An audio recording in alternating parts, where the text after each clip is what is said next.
కొండపి నియోజకవర్గం కొండపి మండలం జాలపాలెం గ్రామంలో ఒక మహిళపై నిన్న మర్రిపూడి ఎస్ఐ రమేష్ బాబు దౌర్జన్యం చేశాడని చెప్పేస్తున్న వాస్తులపై కూడా పూర్తిగా కూడా స్పందిస్తున్నారు మర్రిపూడి ఎస్ఐ రమేష్ బాబు. ఇప్పుడు మనతో పాటు ఉన్నారు. అసలుకి మహిళపై ఎందుకు ఆ విధంగా ప్రవర్తించాల్సి వస్తుంది, అక్కడ ఏం జరిగిందనో వారు మాట్లాడి తెలుసుకున్న ప్రయత్నం అయితే ఇప్పుడు మనం ఆర్టీవీ ద్వారా చేద్దాం.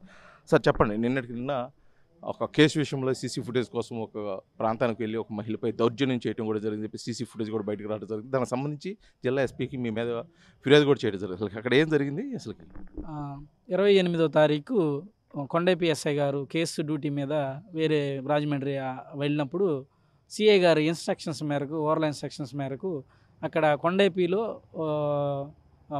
పెట్లూరులో టెంపుల్ దొంగతనం జరిగింది. అలాగే జాలపాలెం మన జరుగుమల్లి కూడా దొంగతనం జరిగింది. వీటిని దొంగతనం కేసులు మర్రిపూడిలో దొంగతనం కేసుల గురించి సీసీ కెమెరాలు వెరిఫై చేసి దాన్ని తొందరగా డిటెక్ట్ చేయమని చెప్పడం జరిగింది. ఆ రోజు కొండపి ఎస్ఐ గారు లేకపోయేవారు నేను ఇన్ఛార్జిగా వెళ్ళాను.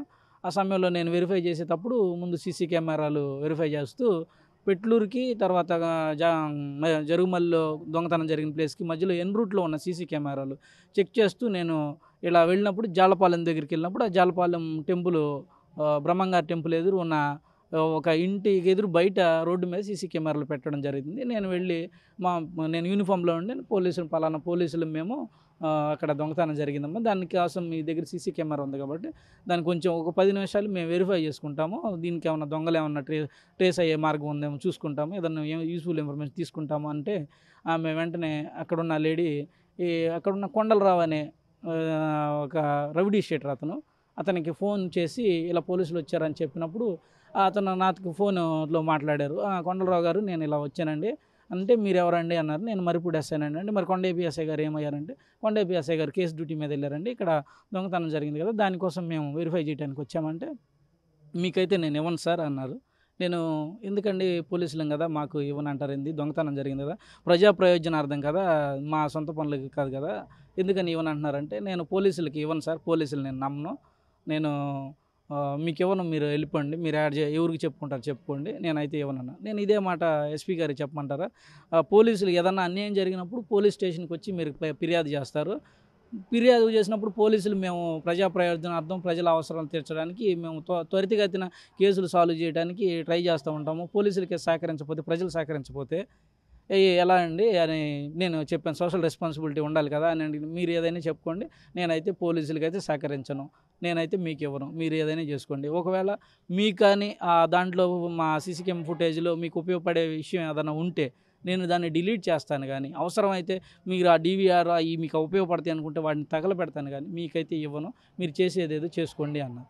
అంటే కాదు, అతను వీడియో ఫుటేజ్ ఇవ్వనని చెప్పేసి మీతో అన్నారు, అతనేమో నేను పెన్ డ్రైవ్లో ఇస్తానని చెప్పి చెప్పడం జరిగింది. ఓకే, జరిగిందంతా ఓకే. మహిళని దౌర్జన్యంగా నెట్టి లోపలికి వెళ్ళాల్సిన అంతకుముందు ఏమైనా జరిగిందంటే సీసీ ఫుటేజ్లో కొంతే కనిపిస్తుంది. సీసీ ఫుటేజ్లో కనిపించక ముందు బయట ఏమైనా జరిగిందా? అసలు దానికి ఆమెని తొయ్యటానికి గల ప్రధాన కారణం ఏంటి?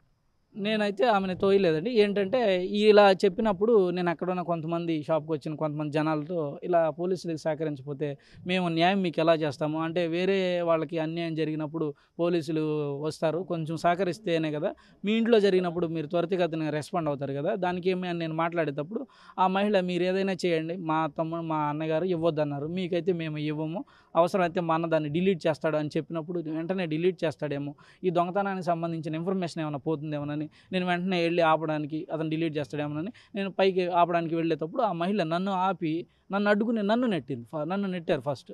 ఇంకా నేను ఆ క్రమంలో దాన్ని కాదు కానీ అక్కడ దొంగతనానికి సంబంధించిన ఫుటేజ్ ఏమైనా మిస్ అవుతుందని ఆ తొందరపాటులో ఆమె నన్ను నెట్టినప్పుడు నేను ఆమె నుంచి పక్క తొలగి వెళ్ళటం జరిగింది.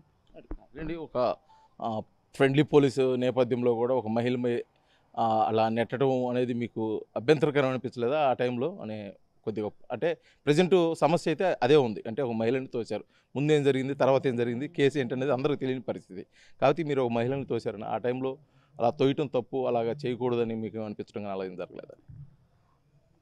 సమాజంలో పోలీసులు యూనిఫామ్లో ఉన్న పోలీసులమి, మేము ప్రజా ప్రయోజనార్థం పనిచేసే పోలీసులమి, ఆ డ్యూటీ మీద వచ్చిన పోలీసులమి, మేము ఎవరిని ఇబ్బంది పెట్టకోకుండా మామూలు రిక్వెస్ట్ మేనర్లో అడిగి ఎవరైతే బాధితులు ఉన్నారో వారికి త్వరితగతిన న్యాయం చేసే క్రమంలో మాకు సహకారం చేయనప్పుడు ఒకటి తర్వాత అది డిలీట్ చేస్తానన్నప్పుడు కొంచెం వేరే వాళ్ళకి అన్యాయం జరుగుతుంది కదా అనే ఆవేదన, ఆ బాధలో నేను తొందరగా వెళ్ళడం జరిగింది. కానీ ఆ సమయంలో పొరపాటున ఏం జరిగిందో తెలియదు. కానీ ఆమె నన్ను ఆపుతున్నది, యూనిఫామ్లో నన్ను ఆపుతుంది. పోలీస్ డిపార్ట్మెంట్ పరువు కానీ, లేకపోతే పోలీస్ డిపార్ట్మెంట్ ఇమేజ్ కానీ అక్కడ చూస్తున్న ప్రజల్లో దెబ్బతింటుందన్న ఉద్దేశంతో నేను కొంచెం ఫోర్స్గా ముందుకు వెళ్ళడం జరిగింది. అంతేకాని నాకు వేరే ఉద్దేశం ఏమి లేదు. అయితే ఇంకోడు ఎవరైతే బాధితులు ఉన్నాడో వాళ్ళు చెప్పడం ప్రధాన కారణం ఏంటంటే, గతంలో ఒక కేసు విషయంలో కూడా నన్ను ఇబ్బంది పెట్టాడు, అందుకోసమే అతనికి నేను సీసీ ఫుటేజ్ ఇవ్వడానికి నిరాకరించాను తప్పితే నేను పోలీసులకైతే సహకరిస్తాను అన్నట్టు కూడా అతను చెప్తున్నాడు.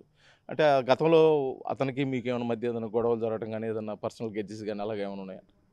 గతంలో నాకు అయితే అతను కొండలరావు అనే అతను ఒక్కసారి పిటిషన్ ఇచ్చారండి. అది కూడా ఏంటంటే మా లిమిట్స్లో, జగ్గరాజుపాలెం అనే లిమిట్స్లో పెట్రోల్ బంక్ దగ్గర నన్ను అబ్స్ట్రక్షన్ చేశారని ఫోన్ చేసినప్పుడు నేను వెంటనే మా కానిస్టేబుల్ని పంపిస్తూ నేను కూడా అతనితో కాన్వర్సేషన్, ఏంటంటే ఏం జరిగిందంటే, పెట్రోల్ బంకులో నన్ను ఆపేశారు సార్, వెళ్ళనివ్వట్లేదు అని అన్నారు.